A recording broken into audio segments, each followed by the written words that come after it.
Dear student, elite YouTube চ্যানেলে সকলকে স্বাগত।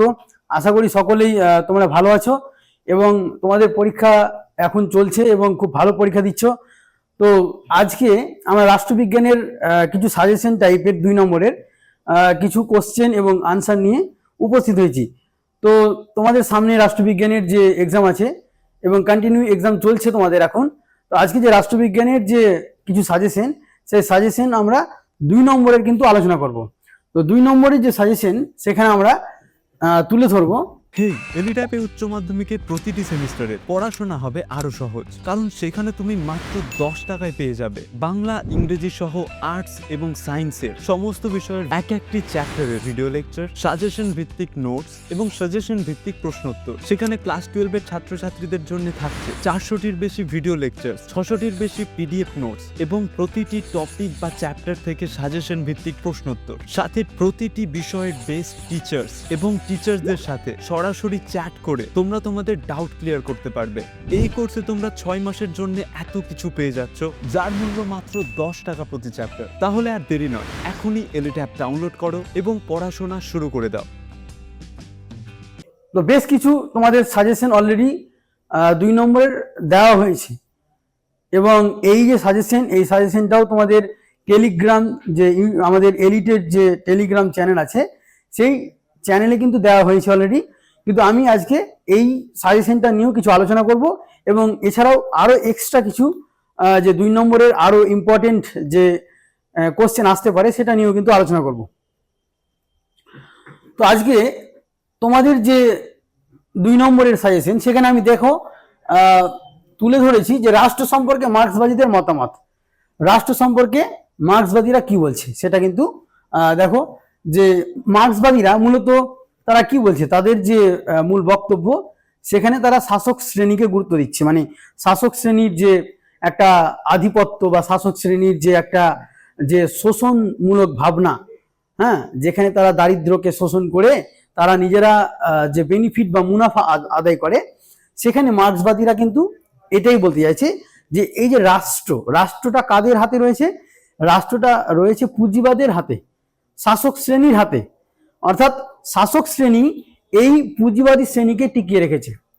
আর এই পুঁজিবাদী শ্রেণী কি করছে? তারা কিন্তু দরিদ্রদের শোষণ করে, দরিদ্রদের অর্থাৎ শ্রমিক শ্রেণীকে শোষণ করে এবং তারা রাষ্ট্রকে যন্ত্র হিসেবে কাজে লাগায়। রাষ্ট্র একটা যন্ত্র বা একটা ইনস্ট্রুমেন্ট, যেখানে রাষ্ট্রের সহায়তা নিয়ে এই যে পুঁজিপতি শ্রেণী, এই পুঁজিপতি শ্রেণী রাষ্ট্রের সাহায্য নিয়ে মূলত শ্রমিক শ্রেণীকে শোষণ করে এবং শ্রমিক শ্রেণীরা এই যে শোষণের বিরুদ্ধে কিন্তু তারা, পুঁজিবাদের বিরুদ্ধে কিন্তু তারা কিন্তু যেতে পারে না। কারণ রাষ্ট্র একটা সহায়ক, রাষ্ট্র একটা ইনস্ট্রুমেন্ট, রাষ্ট্র একটা মেশিন। এই যে রাষ্ট্র একটা ইনস্ট্রুমেন্ট, এই রাষ্ট্র ইনস্ট্রুমেন্ট হওয়ার জন্যই তারা কিন্তু সহজে কিন্তু পুঁজিবাদের বিরুদ্ধে যেতে পারে না।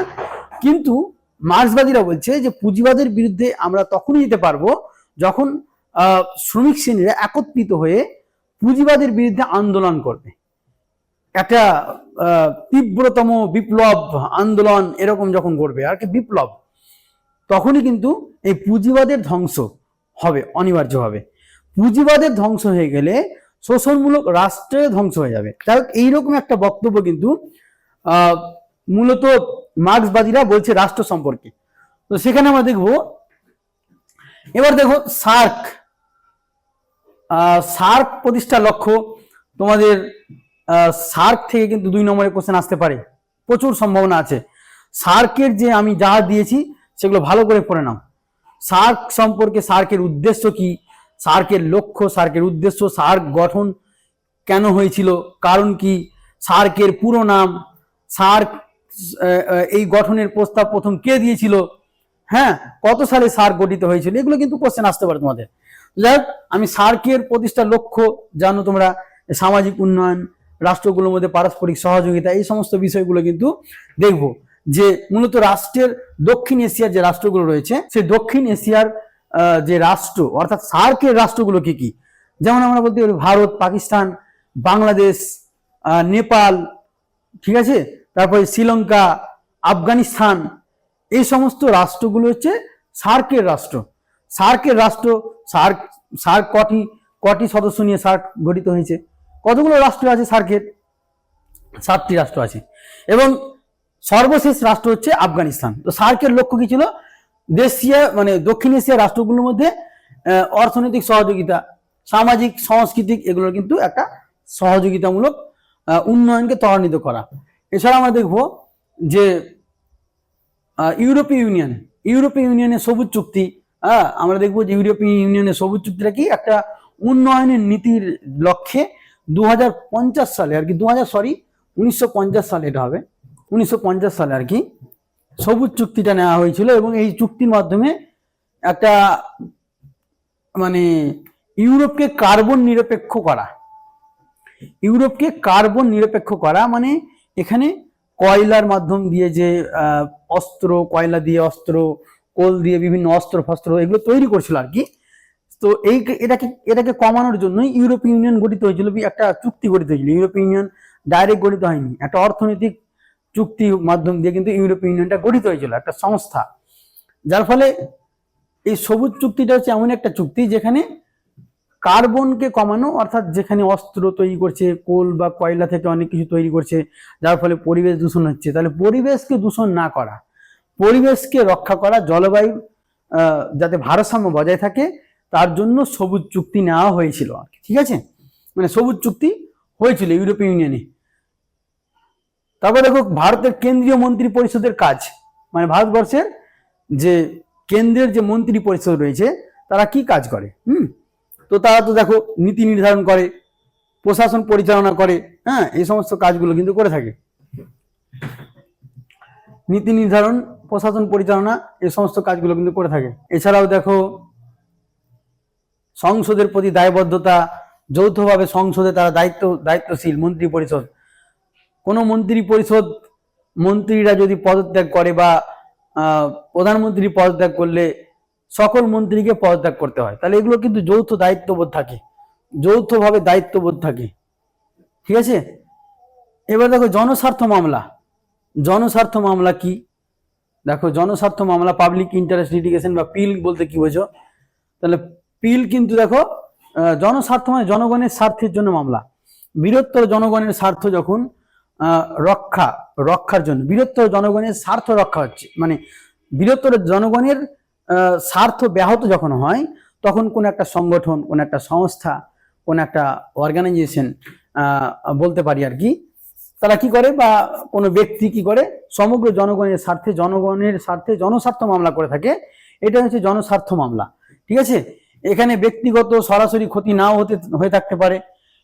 এর উদ্দেশ্য হলো সংবিধান স্বীকৃত অধিকার এবং জনগণের কল্যাণ রক্ষা করা, জনগণের জন্য, সবার জন্য এটা কল্যাণকর, সকলের ভালোর জন্য একটা মামলা, সকলের মানে সমগ্র বা আপামর জনগণ, অনেকগুলো মানুষের, সংখ্যাগরিষ্ঠ মানুষের স্বার্থ যখন ব্যাহত হয়, তখন সেই জনগণের স্বার্থ বা জনগণের কল্যাণের জন্য যখন কোনো ব্যক্তি বা যখন কোনো সংগঠন মামলায় এগিয়ে আসে, মামলা করে, তখন কিন্তু মূলত সেটাকে আমরা জনস্বার্থ মামলা বলবো। এগুলো কিন্তু তোমাদের খুব ইম্পর্টেন্ট।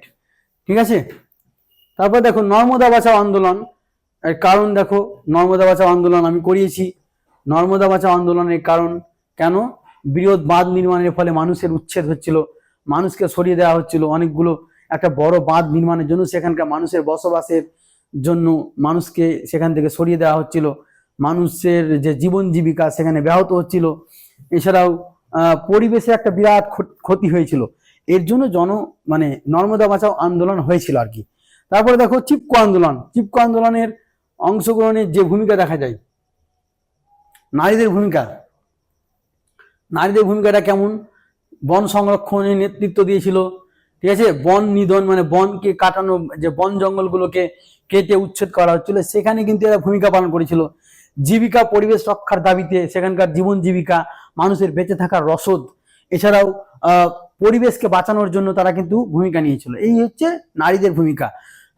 চিপকো আন্দোলনে নারীরা কি ভূমিকা পালন করেছিল সেটা কিন্তু আমি আলোচনা করলাম।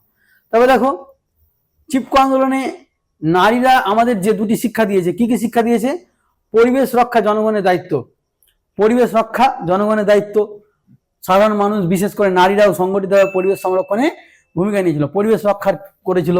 অহিংস আন্দোলনে তারা শক্তি জুগিয়েছিল, কোনো হিংসামূলক আন্দোলন নয়, একটা অহিংসা নন ভায়োলেন্স মুভমেন্টে তারা কিন্তু উৎসাহ জুগিয়েছিল আর কি।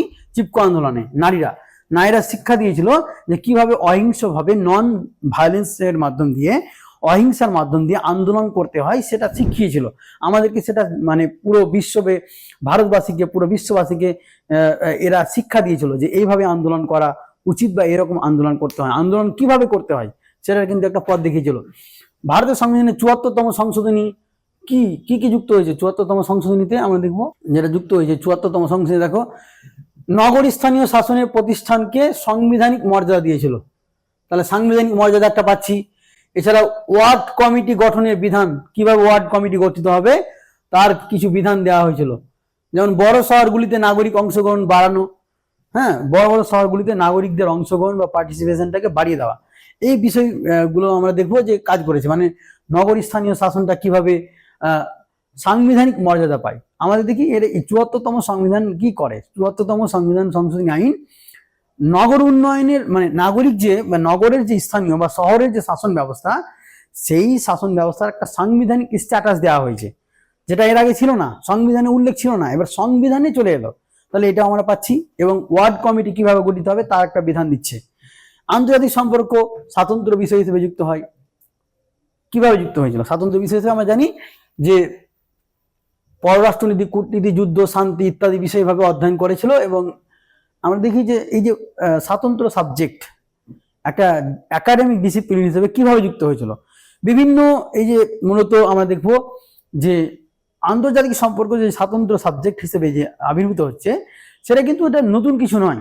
এটা অনেকদিন আগে থেকে আন্তর্জাতিক সম্পর্ক একটা দীর্ঘদিন ধরে কিন্তু আন্তর্জাতিক সম্পর্কের ব্যাখ্যাটা কিভাবে আন্তর্জাতিক সম্পর্ক গড়ে উঠছে, সেই প্রাচীন যুগ থেকে আমরা দেখবো। প্রাচীন যুগেই মূলত আমরা দেখবো যে থুসিডাইটিস আর কি, তার দি হিস্টোরি অফ পেলোপনেসিয়ান নামক গ্রন্থে তিনি কিন্তু আন্তর্জাতিক সম্পর্ক নিয়ে ব্যাখ্যা করছেন। এথেন্স এবং স্পার্টার যুদ্ধ কিভাবে একে অপর রাষ্ট্রের সঙ্গে যুদ্ধ করছে এবং কিভাবে তারা নিজেকে সর্বোত্তম ক্ষমতাবান রাষ্ট্র হিসেবে তুলে ধরতে পারে, সেটা কিন্তু দেখাচ্ছে। এথেন্স একদিকে যেমন এথেন্স তার ক্ষমতা বৃদ্ধি করছে, স্পার্টাও কিন্তু তার ক্ষমতাকে বৃদ্ধি করার চেষ্টা করছে। এই যে একটা আন্তর্জাতিক সম্পর্কের ভাবনা সেখান থেকে শুরু হচ্ছে। ১৬৪৮ সালে ওয়েস্টফালিয়া চুক্তি হয়েছে এবং এই ওয়েস্টফালিয়া চুক্তির মাধ্যমে জাতিরাষ্ট্র গঠন হচ্ছে, নেশন স্টেট, যেটা প্রত্যেকটা রাষ্ট্র গঠন হচ্ছে, মানে রাষ্ট্র, এই যে ভাবনাটা, কনসেপ্ট, রাষ্ট্রের কনসেপ্টটা কিন্তু আসছে এখান থেকেও। কিন্তু পুরো বিশ্ব রাষ্ট্র গঠন হচ্ছে, তখন একটি রাষ্ট্র আরেকটি রাষ্ট্রের সঙ্গে একটা সম্পর্কের একটা ভাবনা তৈরি হচ্ছে। তারপরে আমরা দেখবো আন্তর্জাতিক সম্পর্ক ১৯১৯ সালে আর কি উড্রো উইলসনের হাত ধরে একটা উইলসনীয় চেয়ার, যেখানে ইংল্যান্ডের যে ওয়েলস ইউনিভার্সিটি, সেই ওয়েলস ইউনিভার্সিটিতে একটা আন্তর্জাতিক সম্পর্কের যে একটা স্বাতন্ত্র্য সাবজেক্ট হিসেবে পড়ানোর জন্য উড্রো উইলসন যে সেখানে কিন্তু একটা উইলসনীয় চেয়ার আবির্ভূত হচ্ছে। উইলসনীয় চেয়ার মানে উড্রো উইলসনের নাম ধরেই উইলসনীয় চেয়ার, এবং সেই চেয়ারের মাধ্যম দিয়ে আন্তর্জাতিক সম্পর্ক একটা আলাদা বিষয় হিসেবে পড়ানো শুরু হয়। এবং সেখান থেকে আমরা দেখবো একটা মানে সাংগঠনিকভাবে এবং একটা শক্তিশালীভাবে আন্তর্জাতিক সম্পর্ক স্বাতন্ত্র্য রূপ ধারণ করছে। যাই হোক, স্বাতন্ত্র্য রূপ আমরা এর আগে ক্লাস করেছি আর কি, একাডেমিক ডিসিপ্লিন তোমরা সবই জানো। আমি জাস্ট তোমাদের আজকে একটু হাইলাইট করে দেখাচ্ছি কিভাবে কি কোশ্চেনগুলো করবে আর কি, সেটাই। সার্ক গঠনের উদ্দেশ্য, সার্ক আমরা পড়েছি যে সার্ক কেন হলো। আমরা জানি যে ১৯৮৫ সালে সার্ক হয়েছে। ১৯৮৫ সালে ৮ই ডিসেম্বর সার্ক গঠিত হচ্ছে এবং জিয়াউর রহমান বাংলাদেশের রাষ্ট্রপতি জিয়াউর রহমান প্রথম মূলত আমরা দেখব সার্ক গঠনের প্রস্তাব দিয়েছিলেন জিয়াউর রহমান। তারা প্রশ্ন আসতে পারে যে সার্ক গঠনের প্রস্তাব প্রথম কে দিয়েছিল? জিয়াউর রহমান। হ্যাঁ, মূলত বাংলাদেশের প্রাক্তন রাষ্ট্রপতি জিয়াউর রহমান কিন্তু সার্ক গঠনের প্রস্তাব দিয়েছিল প্রথম। সার্কের সর্বশেষ রাষ্ট্র ছিল আফগানিস্তান। ঠিক আছে, সার্কের সর্বশেষ রাষ্ট্র ছিল আফগানিস্তান। এটা হচ্ছে অষ্টম রাষ্ট্র। ১৯৮৫ সালে ২৬ ডিসেম্বর ১৯৮৫ সালে সার্ক গঠনের প্রস্তাব দিয়েছিলেন জিয়াউর রহমান। সার্কের সর্বশেষ রাষ্ট্র ছিল আফগানিস্তান। এটা হচ্ছে অষ্টম রাষ্ট্র। ১৯৮৫ সালে ২৬ ডিসেম্বর ১৯৮৫ সালে সার্ক গঠনের প্রস্তাব দিয়েছিলেন জিয়াউর রহমান। সার্কের সর্বশেষ রাষ্ট্র ছিল আফগানিস্তান। এটা হচ্ছে অষ্টম রাষ্ট্র। ১৯৮৫ সালে অষ্টম রাষ্ট্র হচ্ছে আফগানিস্তান, সর্বশেষ রাষ্ট্র 2007 সালে যুক্ত হয়েছিল। 2007 সালে সার্ক যুক্ত হয়েছিল। ঠিক আছে, তাহলে সার্কের উদ্দেশ্য কি? অর্থনৈতিক সামাজিক সহযোগিতা, শান্তি স্থিতিশীলতা, যে পুরো দক্ষিণ এশিয়ার রাষ্ট্রগুলোর মধ্যে একটা শান্তি বজায় রাখা, যাতে যুদ্ধ না হয়। এবার দেখো যে সার্কের ব্যর্থতা, হ্যাঁ, সার্কের ব্যর্থতা আমরা দেখবো যে সার্ক কেন ব্যর্থ হয়েছে। তো এখানে দেখবো যে সদস্য রাষ্ট্রগুলোর মধ্যে পারস্পরিক রাজনৈতিক বিরোধের জন্য, মানে রাষ্ট্রগুলোর মধ্যে একটা পলিটিক্যাল লড়াই, মানে কে, মানে দক্ষিণ এশিয়ায় কে বড় নেতা হয়ে থাকবে, কে কোন রাষ্ট্র সব থেকে শক্তিশালী দেখাবে, এই জন্য। এবং এছাড়াও দেখা যাচ্ছে পাকিস্তানের সঙ্গে ভারতের একটা সম্পর্ক খারাপ। এই জন্য সার্কের যে সংগঠন, এই দুই রাষ্ট্র পাকিস্তান এবং ভারত একটা বড় রাষ্ট্র, তাহলে এই দুই রাষ্ট্রের মধ্যে ভালো সম্পর্ক না থাকার জন্য সার্ক কিন্তু আরো ব্যর্থতার দিকে চলে গেছে। এছাড়া ভারত একটা বড় রাষ্ট্র সার্ক সদস্যের মধ্যে, তো ভারতের ভূমিকা কিন্তু আরো পজিটিভ হওয়া উচিত ছিল। সেখানে ভারতের কিন্তু সেরকম ভূমিকা পজিটিভ দেখতে পাওয়া যাচ্ছে না, এটাও সার্কের ব্যর্থতা বলা যেতে পারে। হ্যাঁ, অর্থনৈতিক সহযোগিতা খুব একটা সীমিত রূপ, রাষ্ট্রগুলোর মধ্যে যে অর্থনৈতিক সহযোগিতা খুব একটা বেশি নয়। তাহলে এই জন্য সার্ক কিন্তু ব্যর্থতার মুখে পড়েছে। ভারত পাকিস্তানের সম্পর্ক খারাপ, এটা একটা বড় কারণ বলতে পারি। এছাড়া ভারতের যে বড় মানে ভারত নিজেকে বড় দাদা বা বড় বিগ ব্রাদার হিসেবে যে রোল প্লে করছে, এটাও কিন্তু দক্ষিণ এশিয়ার যে সদস্য রাষ্ট্রগুলো সেটা কিন্তু ভালো চোখে দেখছে না। দক্ষিণ এশিয়ার সদস্য রাষ্ট্রগুলো এই বিগ ব্রাদারের যে ভূমিকা, বড় ভাই এরকম ভূমিকা কিন্তু দক্ষিণ এশিয়ার রাষ্ট্রগুলো মেনে নিতে রাজি নয়। এই জন্য যে রাজনৈতিক দিক থেকে একটা অস্থিরতা কিন্তু এই আঞ্চলিক স্তরে, এই যে আঞ্চলিক সংগঠনে সার্কের সদস্য রাষ্ট্রগুলোর মধ্যে দেখতে পাওয়া যাচ্ছে, যার ফলে সার্ক কিন্তু অনেকটা ব্যর্থতার মধ্যে কিন্তু পড়ে যাচ্ছে।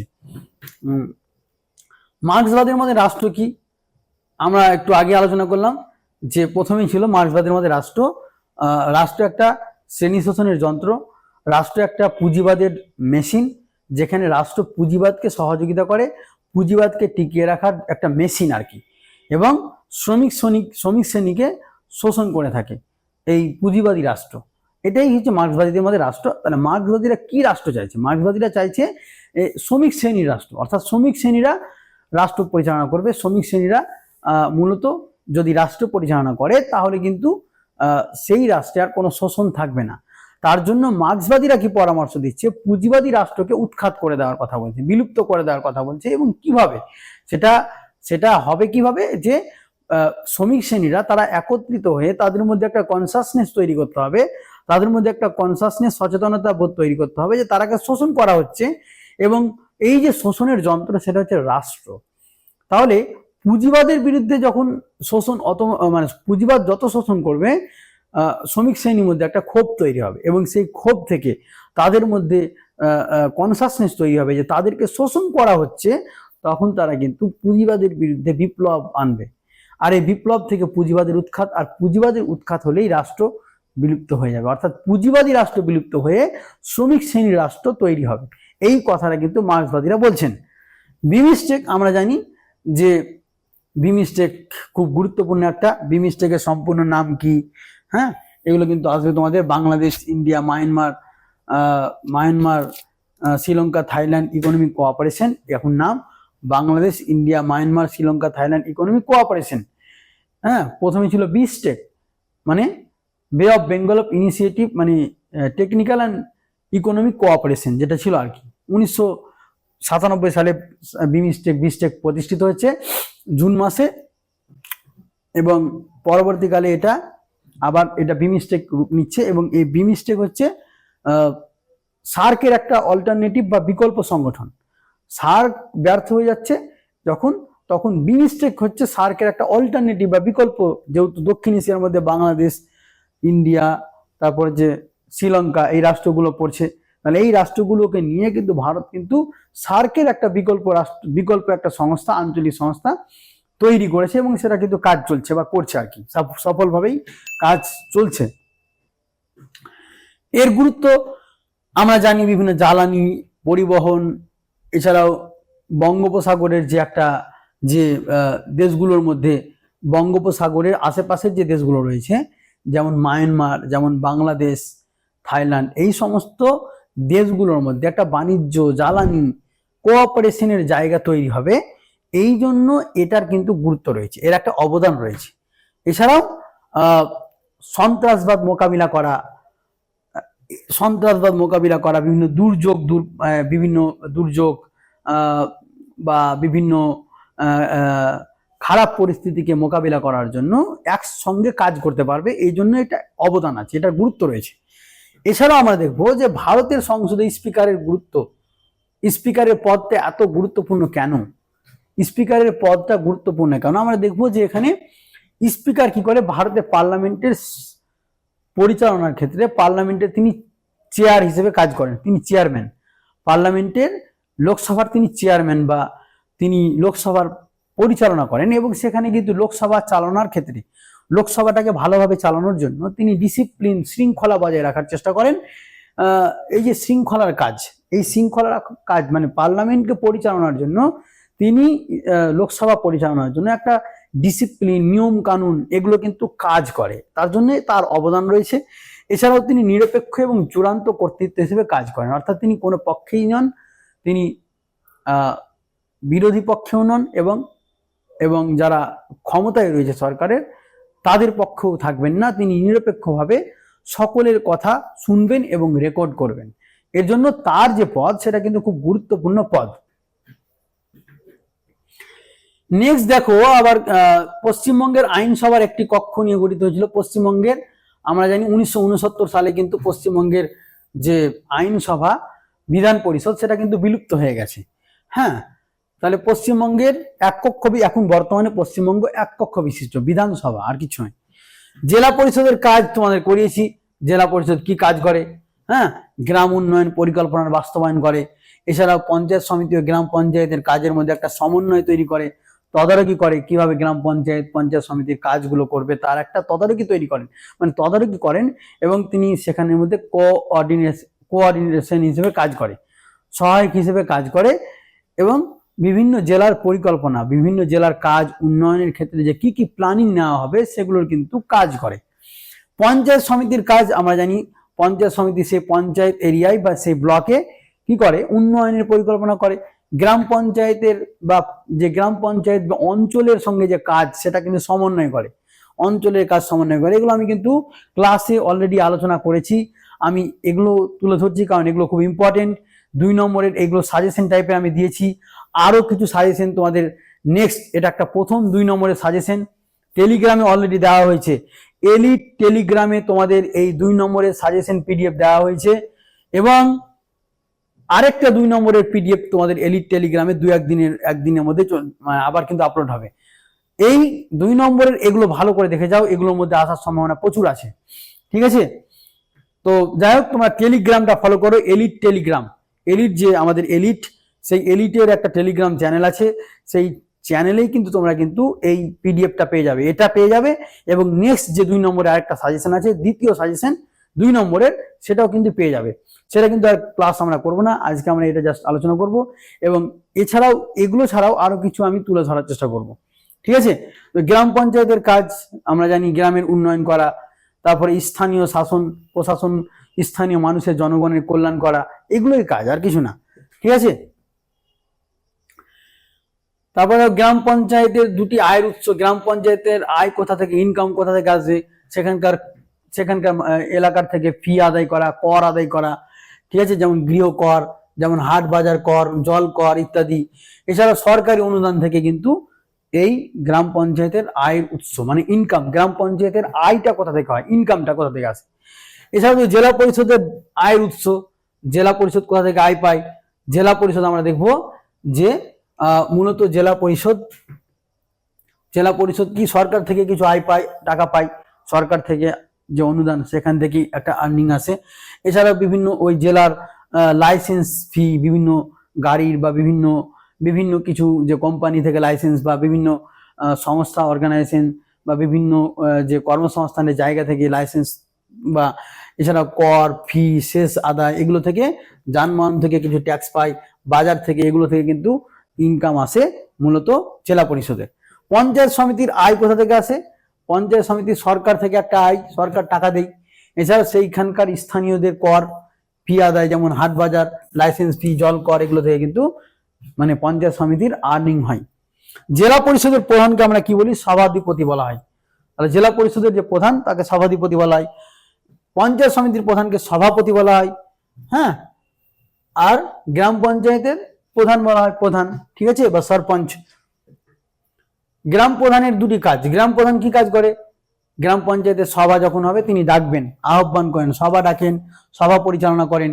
এছাড়াও গ্রাম পঞ্চায়েতের যে উন্নয়ন, সে উন্নয়নের কাজে তদারকি করেন, উন্নয়নের কাজগুলোকে বাস্তবায়ন করেন, রাস্তাঘাট পরিষ্কার করা, ড্রেন পরিষ্কার করা, রাস্তাঘাট নির্মাণ করার, এগুলোর কিন্তু তিনি বাস্তবায়ন করে থাকেন। এছাড়াও আমরা দেখবো আর কি কি, দেখো নেক্সট যে আরো দেখছি, নর্মদা বাঁচাও আন্দোলনের নেতৃত্ব কে দিয়েছিল? নর্মদা বাঁচাও আন্দোলনের নেতৃত্ব কে দিয়েছিল এবং কেন দিয়েছিল? আমরা জানি মেধা পাটকর নর্মদা বাঁচাও আন্দোলনের প্রধান ভূমিকা পালন করেছিলেন মেধা পাটকর। এবং কেন দিয়েছিল?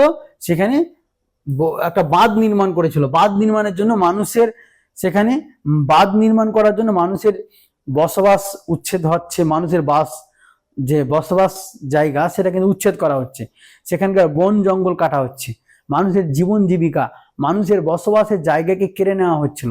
এর জন্য এই আন্দোলনটা হয়েছিল। চিপকো আন্দোলন কখন শুরু হয়েছিল? 1973 সালে। 1973 সালে চিপকো আন্দোলন শুরু হয়েছিল। নর্মদা বাঁচাও আন্দোলন 1985 সালে শুরু হয়েছিল, ঠিক আছে। আর চিপকো আন্দোলন 1973 সালে। নাগরিক সমাজ বা সুশীল সমাজ বলতে কি বোঝো? Very very very important. Chipko আন্দোলন, নর্মদা বাঁচাও আন্দোলন থেকে কোশ্চেন হবে, ভালো করে পড়ে যাও। নাগরিক সমাজ বা যে সুশীল সমাজ বা সিভিল সোসাইটি কি?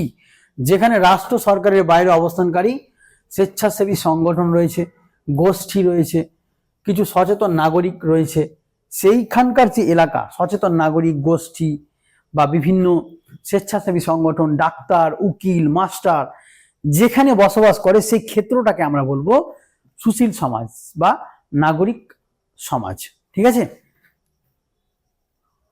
368 নম্বর ধারায় সংবিধান সংশোধনের পদ্ধতি আমরা দেখবো। 3টি পদ্ধতি রয়েছে। একটা হচ্ছে সাধারণ সংসদীয় পদ্ধতি, আর একটা হচ্ছে বিশেষ সংখ্যাগরিষ্ঠতা পদ্ধতি, আর একটা হচ্ছে বিশেষ সংখ্যাগরিষ্ঠ প্লাস রাজ্যগুলির একটা অনুমোদন।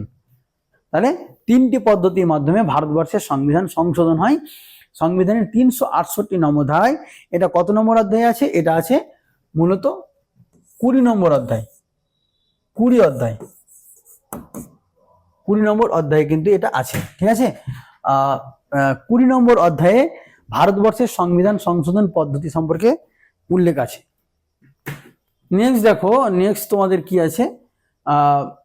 নেক্সট যেটা আছে আর কি, গ্রাম সভা কাকে বলে? গ্রাম সভা বলতে কি বোঝো? তার মানে গ্রাম সভা হচ্ছে সেটাই যে গ্রামের প্রাপ্তবয়স্ক ভোটার, যারা প্রাপ্তবয়স্ক, যাদের বয়স 18 হয়ে গেছে, যাদের ভোটার কার্ড আছে, তাদেরকে নিয়ে মূলত গ্রাম সভা গঠিত হয়। এটা হচ্ছে গ্রাম সভা। তাহলে গ্রামের মানুষদের জন্য গ্রাম সভা গঠিত হয়। গ্রামের উন্নয়নের জন্য তাদের কাছে পরামর্শ নিয়ে থাকে। গ্রামের উন্নয়ন পরিকল্পনা, গ্রামের শাসন ব্যবস্থা পরিচালনার জন্য এই গ্রাম সভা গঠিত হয়। এবং এই গ্রাম সভা মূলত যারা প্রাপ্তবয়স্ক ভোটার রয়েছে সেই এলাকার, সেই গ্রামের, তাদেরকে নিয়ে গঠিত হচ্ছে গ্রাম সভা, ঠিক আছে। আন্তর্জাতিক সম্পর্ক কাকে বলে? আমরা এর আগে আলোচনা করেছি যে আন্তর্জাতিক সম্পর্ক হচ্ছে সেটাই যেখানে রাজনৈতিক, অর্থনৈতিক, কূটনৈতিক, সামরিক, এছাড়াও সাংস্কৃতিক, এছাড়াও রাষ্ট্রগুলোর মধ্যে পারস্পরিক যে সম্পর্ক, বোঝাপড়া, সন্ধি, চুক্তি ইত্যাদি করে থাকে, এই সমস্ত বিষয়কে আমরা একত্রিত করে সেটাকে বলবো আন্তর্জাতিক সম্পর্ক। অর্থাৎ রাষ্ট্রগুলোর মধ্যে রাজনৈতিক সম্পর্ক, সাংস্কৃতিক সম্পর্ক, ঠিক আছে, বিভিন্ন চুক্তি, কূটনৈতিক সম্পর্ক, এই যে সম্পর্কগুলো হয়ে থাকে, এবং বিশ্বের যে সমস্যা সমাধানের জন্য যে রাষ্ট্রগুলোর মধ্যে পারস্পরিক বোঝাপড়া, সেটাকে আমরা বলবো আন্তর্জাতিক সম্পর্ক। ভালো করে পড়বে, আন্তর্জাতিক সম্পর্ক খুব ইম্পর্টেন্ট। উদারনীতিবাদ কি, আদর্শবাদ কি, এগুলো খুবই ইম্পর্টেন্ট। উদারনীতিবাদের প্রবক্তা, হ্যাঁ, তাছাড়াও বাস্তববাদ কি, বাস্তববাদের প্রবক্তা কারা, এগুলো কিন্তু ভালো করে পড়ে যাও। তোমরা আমার ক্লাসগুলো করো, যে ক্লাসগুলো অলরেডি করা হয়েছে, এলিট অ্যাপে দেওয়া হয়েছে। এলিট অ্যাপ থেকে তোমরা সমস্ত ক্লাসগুলো পেয়ে যাবে। সেখানে নোটস দেওয়া হয়েছে, সেই নোটসগুলো ভালো করে পড়ো, ক্লাসটা করো, ক্লাসের পিপিটিটা ভালো করে দেখো, ক্লাসের যে পিপিটি সেটা ভালো করে দেখো, সেটাই কিন্তু সেখান থেকে অনেক কিছু পেয়ে যাবে। এছাড়াও তোমাদের 2 নম্বরের ওখানেও দেওয়া হয়েছে, ওটাও পড়ো। এছাড়াও আমি 2 নম্বরের খুব গুরুত্বপূর্ণ টপিক নিয়ে আজকে আলোচনা করছি। এছাড়াও আরো কিছু মানে যে দেবো আর কি, টেলিগ্রাম চ্যানেলে তোমরা একটু টেলিগ্রাম চ্যানেলটা ফলো করো, এলিটে। সেখানে তোমরা মানে এমনিতেই পেয়ে যাবে, তোমরা ওখানে ক্লিক করে পিডিএফ ফাইলটা পুরোটাই পেয়ে যাবে। ঠিক আছে, এটাও পেয়ে যাবে। এবং সেকেন্ড যেটা আসছে, সেকেন্ড আজকালের মধ্যে তোমাদের কালকে বা পরশুতে তোমাদের ওটা কিন্তু আপলোড হয়ে যাবে এলিট যে যে টেলিগ্রাম চ্যানেল সেখানে। ঠিক আছে, তো আজকে আমি এটা নিয়ে আলোচনা করছি। সেখানে দেখো কতগুলো ইম্পর্টেন্ট কিছু 2 নম্বরে এগুলো আসার সম্ভাবনা প্রচুর। তো উদারনীতিবাদের বৈশিষ্ট্য দেখো, উদারনীতিবাদ কিসের কথা বলে? মানুষের চিন্তার কথা বলে, মত প্রকাশের কথা বলে, স্বাধীনতার কথা বলে, ব্যক্তি স্বাধীনতা মানবাধিকারের কথা বলে, এছাড়া সীমিত রাষ্ট্রের কথা বলে এবং আইনের শাসনের কথা বলে। বাস্তববাদ কি বলে? বাস্তববাদের বৈশিষ্ট্য রাষ্ট্রকেন্দ্রিকতা, রাষ্ট্র চূড়ান্ত ক্ষমতার অধিকারী, জাতীয় স্বার্থ, রাষ্ট্র নিজেদের স্বার্থের কথা ভাবে, রাষ্ট্র নিজের স্বার্থের কথা ভাবে, অন্যের স্বার্থের কথা ভাবে না, নিজের রাষ্ট্রের স্বার্থের কথা ভাবে। এগুলো কিন্তু বাস্তববাদের বৈশিষ্ট্য। এছাড়া বাস্তববাদ ক্ষমতার রাজনীতির কথা বলে, নিরাপত্তা, সুরক্ষা, অস্ত্র, এগুলোর বেশি করে জোর দেয় এই বাস্তববাদী তাত্ত্বিকরা। বাস্তববাদী তাত্ত্বিক আমরা দেখবো যেখানে ইএইচ কার, এছাড়াও দেখব যে মর্গ্যানথাউ, মর্গ্যানথাউ বাস্তববাদের 2জন প্রবক্তা। তার মর্গ্যানথাউয়ের যে বিখ্যাত গ্রন্থ সেটা হচ্ছে পলিটিক্স অ্যামং নেশনস, 1948 সালে প্রকাশিত হয়েছে। আর ইএইচ কারের যে গ্রন্থ সেটা হচ্ছে দি 20-year ক্রাইসিস, 1939 সালে রচিত হয়েছে। ঠিক আছে, তারপরে দেখো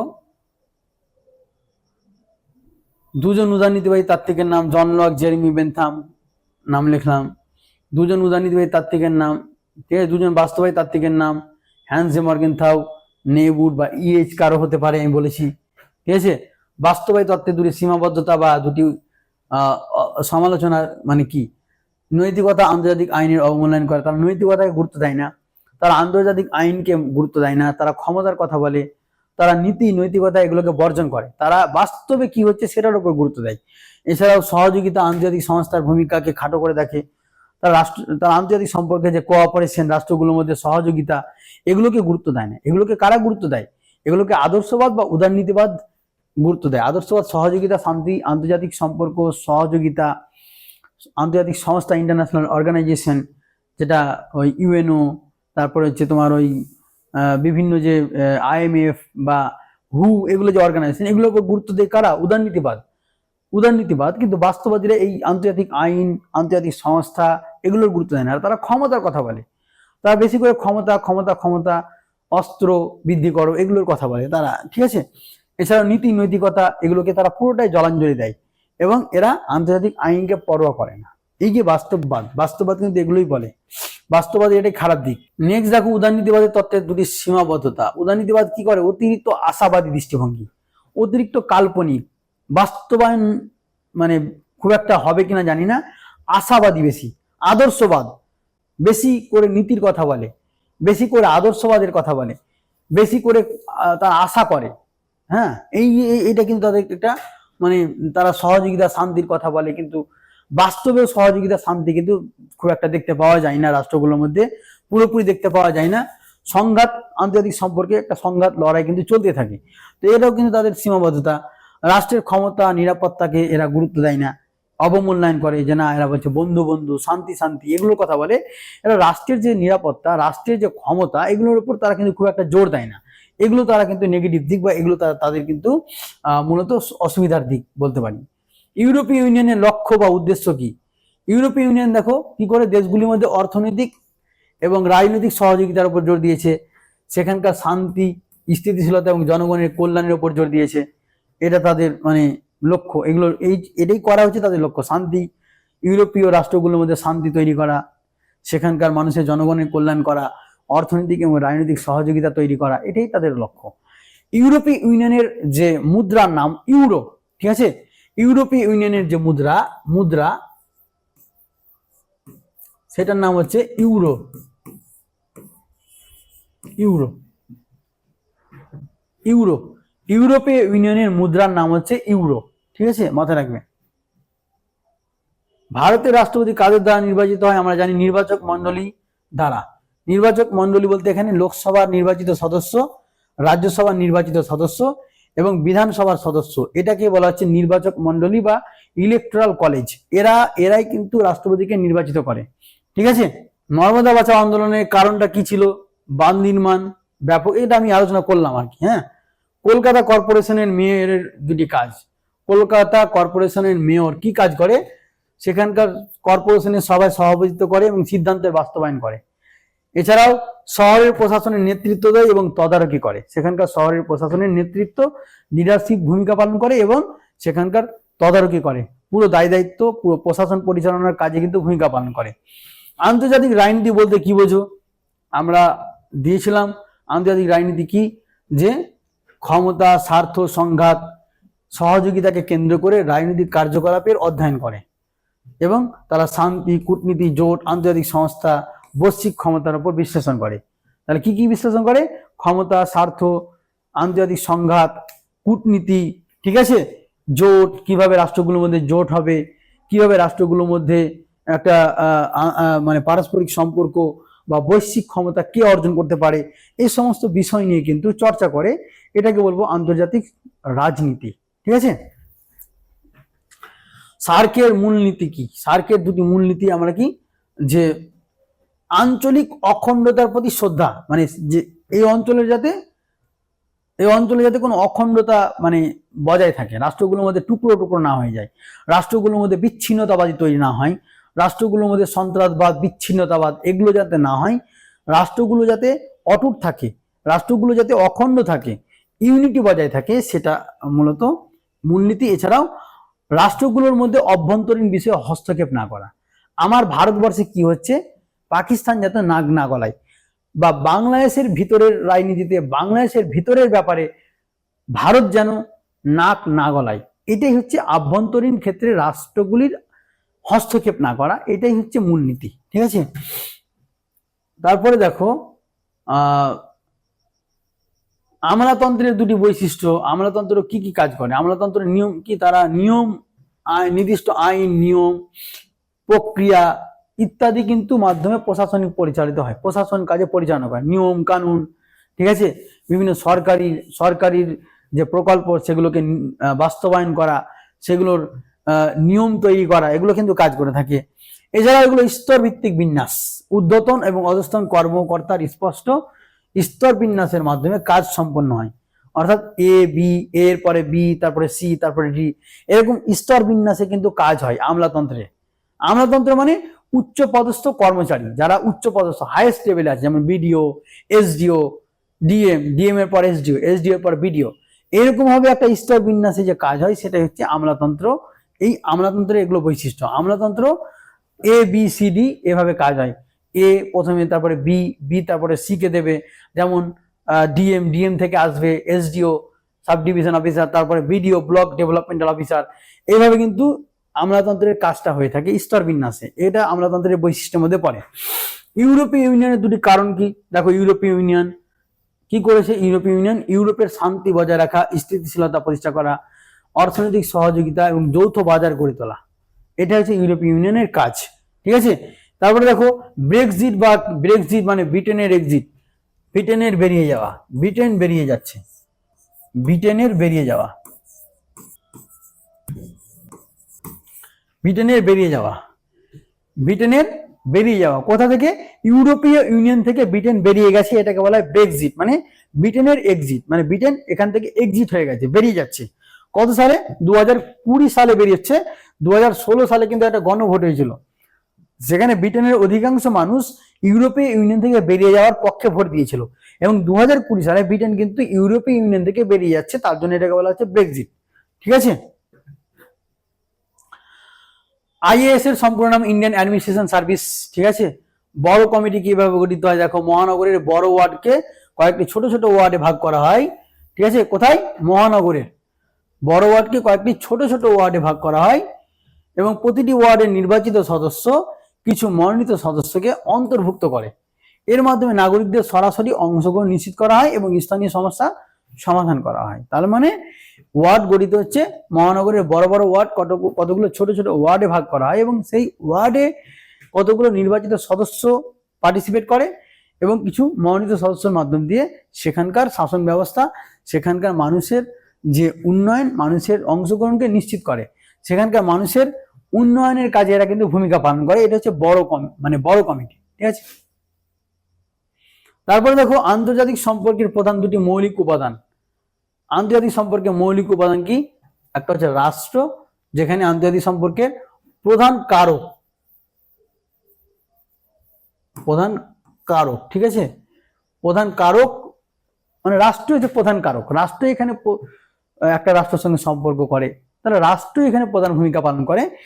আন্তর্জাতিক সম্পর্কের প্রধান মৌলিক উপাদানের মধ্যে রাষ্ট্র চলে আসছে। এবং শক্তি এবং নিরাপত্তা, আন্তর্জাতিক সম্পর্কে শক্তি কাজ করে, নিরাপত্তা, রাষ্ট্রগুলো নিরাপত্তা নিয়ে ভাবে, রাষ্ট্রগুলো নিজেদের শক্তিকে বৃদ্ধি করে।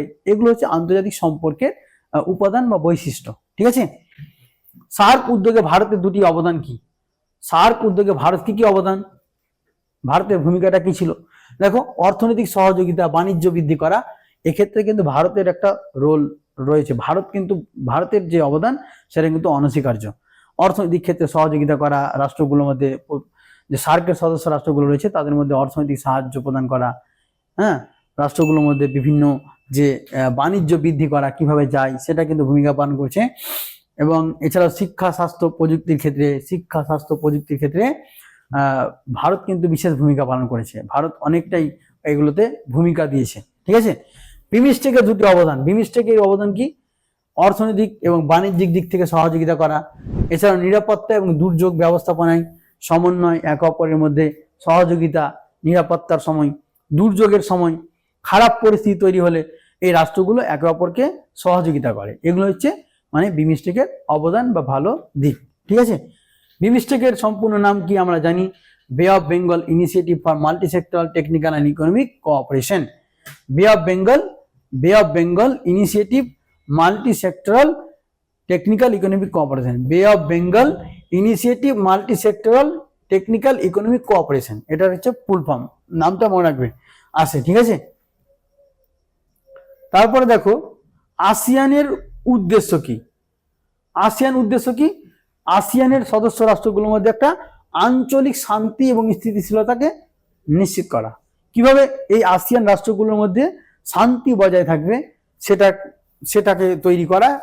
এছাড়াও অর্থনৈতিক দিক থেকে এবং সাংস্কৃতিক দিক থেকে রাষ্ট্রগুলোর মধ্যে একটা সহযোগিতার পরিবেশ তৈরি করা, এটা হচ্ছে আসিয়ানের উদ্দেশ্য। আসিয়ানের দেশগুলো কি? যেমন আমি দুটো বলেছি, ইন্দোনেশিয়া একটা, থাইল্যান্ড একটা। ঠিক আছে, এছাড়াও ফিলিপাইন্স, মালয়েশিয়া, এগুলো হচ্ছে মানে আসিয়ানের দেশ আর কি। ঠিক আছে, আসিয়ান কবে প্রতিষ্ঠিত হয়েছিল? 1967 সালে। হ্যাঁ, 8 আগস্ট, হ্যাঁ, মূলত ইন্দোনেশিয়ায় প্রতিষ্ঠিত হয়েছিল। ইন্দোনেশিয়ায়। এবার দেখো সার্কের সর্বশেষ রাষ্ট্রটির নাম কি আমরা জানি? 2007 সালে আফগানিস্তান সর্বশেষ রাষ্ট্র হিসেবে সার্কে যুক্ত হয়েছিল 2007 সালে। ঠিক আছে, এটা সার্কের সর্বশেষ রাষ্ট্র আর কি। এবার দেখো তোমাদের মূলত আরো কিছু আমি তোমাদের নিয়ে এসেছি। দেখো সেখানে দেখো আমি উত্তর দিচ্ছি না, তোমাদের টেলিগ্রাম চ্যানেলে এটা পেয়ে যাবে। আমি জাস্ট উল্লেখ করে দিচ্ছি। যেমন তোমাদের দেখো জাতীয় স্বার্থ কাকে বলে? জাতীয় স্বার্থ কি? হ্যাঁ, এটা তোমাদের আসতে পারে। এছাড়াও দেখো আরো আছে শক্তির ভারসাম্য বলতে কি বোঝো?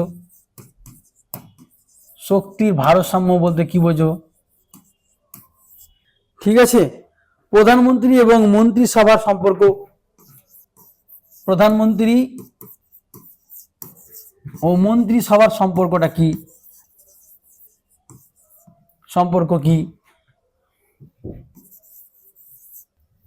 তারপরে দেখো বাস্তববাদ গুরুত্বপূর্ণ কেন? আন্তর্জাতিক সম্পর্কে বাস্তববাদ গুরুত্বপূর্ণ কেন? এছাড়াও ভারতের রাষ্ট্রপতির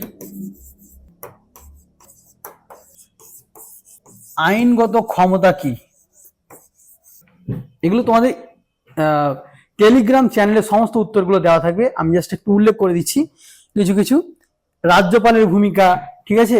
এছাড়া দেখো রাজ্যপালের ভূমিকা,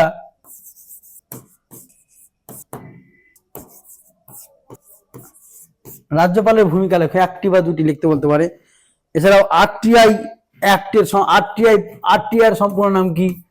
আরটিআই কবে হয়েছিল, কবে হয়, আমলাতন্ত্রের বৈশিষ্ট্য বা আমলাতন্ত্র কি, আমলাতন্ত্র কি, এ ধরনের কোশ্চেনগুলো তোমাদের আসতে পারে, ঠিক আছে। এছাড়াও তোমাদের আরো যে কোশ্চেনগুলো আসতে পারে, ইউরোপীয় ইউনিয়নের বৈশিষ্ট্য, ইইউ এর বৈশিষ্ট্য কি, ইইউ এর বৈশিষ্ট্য, ইইউ এর দুটি বৈশিষ্ট্য বা ইইউ এর মুদ্রার নাম কি, মুদ্রার নাম কি, মুদ্রার নাম। নাগরিক সমাজ কাকে বলে?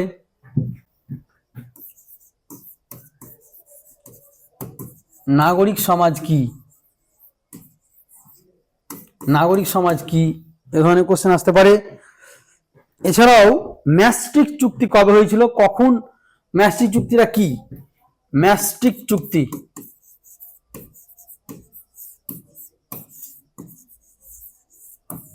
ম্যাস্ট্রিক্ট চুক্তি কবে হয়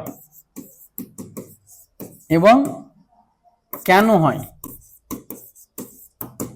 ম্যাস্ট্রিক্ট চুক্তি, ইউরোপীয় ইউনিয়ন, এই চুক্তির মাধ্যমে ইউরোপীয় ইউনিয়ন গঠিত হয়েছিল। এই চুক্তির মাধ্যমে 1992 সালে এটা কিন্তু হয়েছিল, ঠিক আছে, এই চুক্তির মাধ্যমে, ঠিক আছে। তারপরে ইউরোপীয় ইউনিয়নের পার্লামেন্টের কাজগুলো কি কি, ঠিক আছে। তারপরে ইইউ কি, ইইউ কি, আসিয়ান কি, সার্ক বলতে কি বোঝো, সার্ক কি, ঠিক আছে। তারপরে দেখো সার্কের পর্যবেক্ষক রাষ্ট্রের নাম, সার্কের পর্যবেক্ষক রাষ্ট্র, সার্কের পর্যবেক্ষক রাষ্ট্র, সার্কের পর্যবেক্ষক রাষ্ট্র, সার্কের পর্যবেক্ষক রাষ্ট্র আমরা যদি বলতে পারি, সেখানে চায়না আছে, আমেরিকা আছে সার্কের পর্যবেক্ষক রাষ্ট্র। সাপ্টার পুরো নাম কি? সাপ্টা, সাপ্টার পুরো নাম কি? সাপ্টার পুরো নাম কি? সাপ্টা এবং আবার সাফটা সম্পূর্ণ নাম, সম্পূর্ণ নাম south Asian preferential trade agreement, আর একটা হচ্ছে south Asian free trade agreement, ঠিক আছে। তারপরে সার্কের কাজ, সার্কের ব্যর্থতা, সার্ক এর কাজ, তারপরে যে ব্যর্থতা,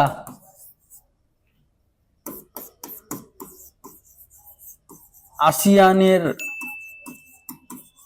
কাজ, তারপরে সফলতা কেন হয়, ঠিক আছে। এই ধরনের কোশ্চেনগুলো তোমাদের কিন্তু এই ধরনের কোশ্চেনগুলো আসতে পারে। অলরেডি তোমাদের অ্যাপসে দেওয়া আছে, এগুলো সব দেওয়া আছে, এবং টেলিগ্রাম চ্যানেলেও আমরা আরেকটা পিডিএফ ফাইল দিয়ে দেবো, সেখান থেকে তোমরা করে নেবে, ঠিক আছে। আমি জাস্ট উল্লেখ করে দিচ্ছি, এগুলো পড়তে হবে। তারপরে দেখো কন্যা বর্ষ বলতে কি বোঝো? কন্যা বর্ষ কাকে বলে? কন্যা বর্ষ, কন্যা বর্ষ যেটা সার্কের সংগঠনের মাধ্যমে হয়েছিল, যে কন্যাদের উন্নয়ন, কন্যাদের ভালো কিছু করা, তাদের সুরক্ষা করা, তাদের শিক্ষা স্বাস্থ্যের দিকগুলো ভাবা, এটাই হচ্ছে কন্যা বর্ষ আর কি। সার্ক সনদে উল্লেখিত দুটি নীতি, সার্কের যে সনদ সেখানে কি কি নীতি লেখা আছে? সার্কের সনদের নীতি, সার্ক সনদে দুটি নীতির উল্লেখ করো,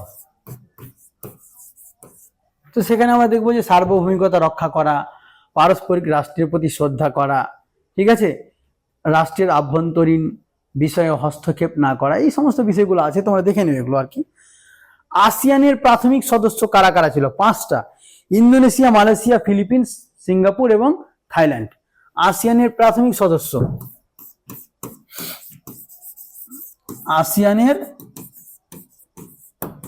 প্রাথমিক সদস্য,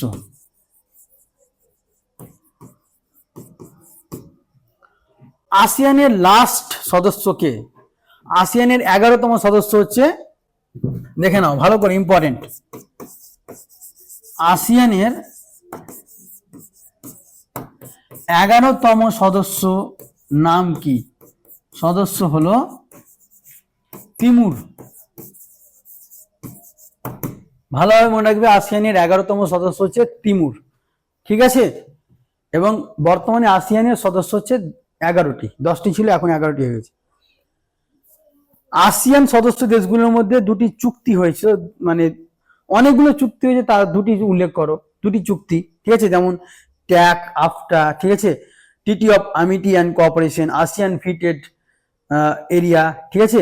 আসিয়ানের সদস্য দেশগুলোর মধ্যে যে চুক্তি হয়েছে তার মধ্যে 2টি চুক্তি উল্লেখ করো, 2টি চুক্তি, এগুলো দেখে নেবে তোমরা। ভারতের রাষ্ট্রপতি কিভাবে নির্বাচিত হয় আমি বললাম। পকেট ভিটো বলতে কি বোঝো? পকেট ভিটো, পকেট ভিটো এটা আমাদের ভারতবর্ষের রাষ্ট্রপতি করে থাকে, যে কোনো বিলে সিগনেচার না করে নিজের কাছে রেখে দেওয়া, পকেট ভিটো, ঠিক আছে। তারপরে দেখো, উপভোক্তা আদালতের 2টি কাজ, মানে ওই যে ক্রেতা আদালত, এটা তোমরা ভালো করে দেখবে। ক্রেতা আদালত কি? ক্রেতা আদালত কি? ক্রেতা আদালত কি? উপভোক্তা আদালতের 2টি কাজ। উপভোক্তা আদালতের কাজ কি? মানে উপভোক্তা মানে কাস্টমারদেরকে সুরক্ষা দেওয়া, কাস্টমারদেরকে যাতে না ঠগায়, এগুলোই তো কাজ। ক্রেতা আদালত এগুলো রক্ষা করে। হ্যাঁ, ক্রেতা সুরক্ষা আদালত বলতে কি বোঝো, এগুলো ভালো করে দেখে নেবে। মূলত এইগুলো দেখবে, আসিয়ান, সার্ক, ইউরোপীয় ইউনিয়ন থেকে শর্ট কোশ্চেন আসবে, ভালো করে দেখে নেবে। প্রধানমন্ত্রীর 2টি কাজ, রাষ্ট্রপতির 2টি কাজ, মুখ্যমন্ত্রীর 2টি কাজ, রাজ্যপালের 2টি কাজ। হ্যাঁ, রাজ্যপালের ভারতের মুখ্যমন্ত্রীকে কে নিয়োগ করেন, রাষ্ট্রপতিকে কে নিয়োগ করেন, তারপরে হচ্ছে প্রধানমন্ত্রীকে কে নিয়োগ করেন, কত নম্বর ধারাতে আছে রাষ্ট্রপতি, প্রধানমন্ত্রী, রাজ্যপাল, ঠিক আছে। এগুলো কিন্তু ক্লাসে হয়েছে অলরেডি, তোমরা ভালো করে ক্লাসগুলো করো, নোটস পত্রগুলো ভালো করে দেখো, ওখান থেকে সব পেয়ে যাবে অলরেডি। হ্যাঁ, আন্তর্জাতিক সম্পর্ক কাকে বলে, আন্তর্জাতিক রাজনীতি বলতে কি বোঝো, আন্তর্জাতিক সম্পর্ক, আন্তর্জাতিক রাজনীতির মধ্যে পার্থক্য, এগুলো কিন্তু তোমরা দেখে যাও। এছাড়াও দেখবে যে বাস্তববাদী তত্ত্ব বলতে কি বোঝো, বাস্তববাদী তত্ত্বের 2জন প্রবক্তার নাম, আদর্শবাদের 2জন প্রবক্তার নাম বা উদারনীতিবাদী তত্ত্বের 2জন প্রবক্তার নাম। ইউরোপীয় ইউনিয়ন কাকে বলে, ইউরোপীয় ইউনিয়নের 2টি কাজ, 2টি সফলতা উল্লেখ করো। ইউরোপীয় ইউনিয়ন কবে হয়েছিল, কখন হয়েছিল, আসিয়ান কবে হয়েছিল, আসিয়ান সার্ক কবে হয়েছিল। হ্যাঁ, এই সমস্ত বিষয়গুলো ভালো করে দেখে যাও। আসিয়ানের রাষ্ট্র কারা কারা, সার্কের রাষ্ট্র কারা কারা, ইউরোপীয় ইউনিয়নের কতগুলো সদস্য আছে, এখন বর্তমানে 27টি আছে, 28টি ছিল, ব্রিটেন বেরিয়ে গেছে, ঠিক আছে। ইউরোপীয় ইউনিয়ন থেকে কোশ্চেন হবে। বিমস্টেক থেকে কোশ্চেন হবে 2 নম্বরের। বিমস্টেক বলতে কি বোঝো, বিমস্টেকের পুরো নাম, আসিয়ানের পুরো নাম, সার্কের পুরো নাম, ঠিক আছে। তো বিমস্টেক কেন গুরুত্বপূর্ণ, হ্যাঁ, এগুলো কিন্তু ভালো করে দেখে যেতে হবে আর কি। এবং কবে সার্ক আসিয়ান প্রতিষ্ঠিত হয়েছিল, সব বিমস্টেক কবে প্রতিষ্ঠিত হয়েছিল, সার্ক আসিয়ান এগুলো কবে, ইউরোপীয় ইউনিয়ন কবে প্রতিষ্ঠিত হয়েছিল, সেগুলো ভালো করে দেখে যেতে হবে। 2 নম্বরের জন্য এগুলোই কিন্তু আসবে। আমলাতন্ত্র বৈশিষ্ট্য, আমলাতন্ত্র কি, ক্রেতা সুরক্ষা আদালত বলতে কি বোঝো, ক্রেতা সুরক্ষা আদালত কি, ঠিক আছে। এই হচ্ছে ব্যাপার। 2টি আমলাতন্ত্রের বা উচ্চপদস্থ কর্মচারীর নাম উল্লেখ করে, যেমন বিডিও, এসডিও, এগুলো হচ্ছে আমলাতন্ত্র।